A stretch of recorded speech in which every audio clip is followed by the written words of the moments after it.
নিজের টাকায় কিনা জিবি ও মিনিটের মেয়াদ থাকবে কেন? এসসি গ্রহণ করেছে, তাই না? ঠিক আছে, তো এখন আপনি ছিল স্যার, এইজন্য আমি এটা বললাম যে ঘটনা আমি এটা দেখছি। বলেন, এখন বলেন। এখন প্রশ্ন আছে স্যার, এই যে আমি 4টা কার্ড নিয়ে আসছি বিভিন্ন কোম্পানির, যেখানে লেখা আছে 2 দিন মেয়াদ, 19 টাকায় 2 দিন মেয়াদ। এটা হচ্ছে বাংলা লিঙ্ক। এখন আছে 19 টাকায় আপনার 24 ঘন্টা মেয়াদ রবি, আর এয়ারটেল আছে 19 টাকায় 31 দিন 3 দিন মেয়াদ, আর গ্রামীণে 2 দিন মেয়াদ। আমার প্রশ্ন হচ্ছে এই জিনিসগুলো কি স্যার পচা যায়? এটির মেয়াদ থাকবে কেন? আমার প্রশ্ন হচ্ছে মানুষের টাকা আপনি মনে করেন আমরা যদি 20 কোটি লোক হই, যদি 20 টাকা করে ভরি, আর একদিন সবাই কথা বললাম না, কত হাজার কোটি টাকা এই কোম্পানি নিয়ে যাচ্ছে, সিস্টেমের মাধ্যমে নিয়ে যাচ্ছে। এর আগে আমি বলেছিলাম, একটা নিউজে দেখাইছে 17 মিলিয়ন ভিউ হয়েছে। ওদিক থেকে উচিত ছিল এই সিস্টেমটাকে বাংলাদেশে বন্ধ করে দেওয়া। আমি বারবার বলেছি গরিব মানুষ ভিক্ষা করে, সে 20 টাকা ভরে।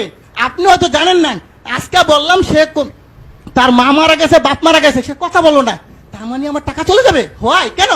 এই গ্রামীণ ফোন কোম্পানি বা অন্য কোনো কোম্পানি এরা কারা? এরা আপনাদেরকে না জানে হাজার হাজার কোটি টাকা সিস্টেমের মাধ্যমে নিয়ে যাবে।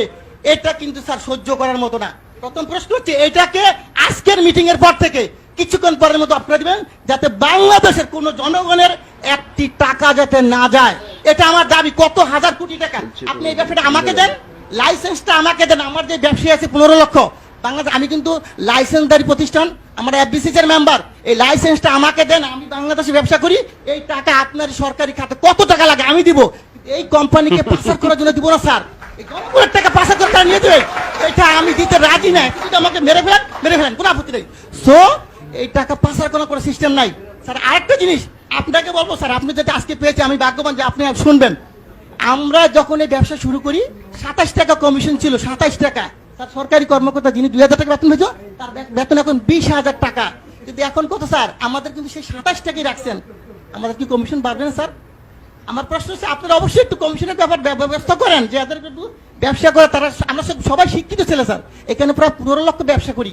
আমরা যারা ব্যবসা করি কোটি কোটি টাকা কামিয়ে দিচ্ছি, কিন্তু আমাদেরকে তো দেখবেন স্যার। আরেকটা কথা, টেলিটক আপনি হয়তো জানেন না। এই টেলিটকের ব্যাপারে আমি একবার বলছিলাম, বিটিআরসি 22 আমি হিন্দু, উনি সম্ভবত আমি জানি না, উনি আমাকে বলে এটা দায়িত্ব তো বাবা আমার না রে ভাই, এটা দায়িত্ব হইলো কার? বিটিআরসি না, টেলিযোগাযোগ। আমি ঠিক আছে, আমি যে স্যারকে পাই বলবো স্যার, আমার আপত্তি স্যার যদি মাইন্ড না করেন, আপনি দায়িত্বটা আমাকে দেন। আমার ব্যবসায়ীরা সবাই মিলে আমরা করি। বাংলাদেশে টেলিটককে কেমনে উড়াইতে হবে আপনি আমাকে সাপোর্ট দেন। আমি বলবো কোন দোকানদার আমাদের দোকান থেকে টেলিটকের সিম কেনার পরও রিচার্জ পাবে, তা হবে। টেলিটক উন্নয়ন কেমনে করতে হয় স্যার? আপনি যদি কোনো ধরনের সিস্টেম থাকে আপনি বলেন যে বলে এমনি সহযোগিতা করে, আমি করতে বাধ্য আপনাকে। আপনি যেভাবে চান টেলিটক অবশ্যই উন্নয়ন হবে। টেলিটককে গ্যাফরাইকে, আমাদের দেশি প্রতিষ্ঠানকে গ্যাফরাইকে অন্য কোম্পানিকে উড়াই দিব, আর এরা টাকা পাচার করে নিয়ে যাবে স্যার, এটা মেনে নেওয়ার মতো না। অবশ্যই আমি চাবো, আমি অনেক কথা বলতাম স্যার, কিন্তু আজকে বললাম না।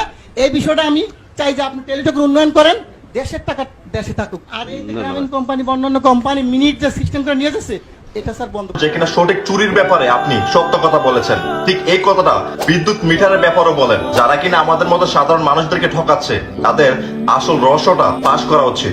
এই ভাইটা যে প্রশ্নগুলো করেছে, এই প্রশ্নটা করার উচিত ছিল আমাদের টেলিযোগাযোগ মন্ত্রী। কিন্তু তারা কি করছে? তারা তো সিস্টেমে এই কোম্পানির সাথে বিক্রি হয়ে আছে। 2450 কোটি টাকার বিনিময়ে এই জনগণের কাছ থেকে হাজার হাজার কোটি টাকা ছিনিয়ে নিয়ে যাচ্ছে। আর এটাই হচ্ছে আমাদের মন্ত্রীদের কাজ।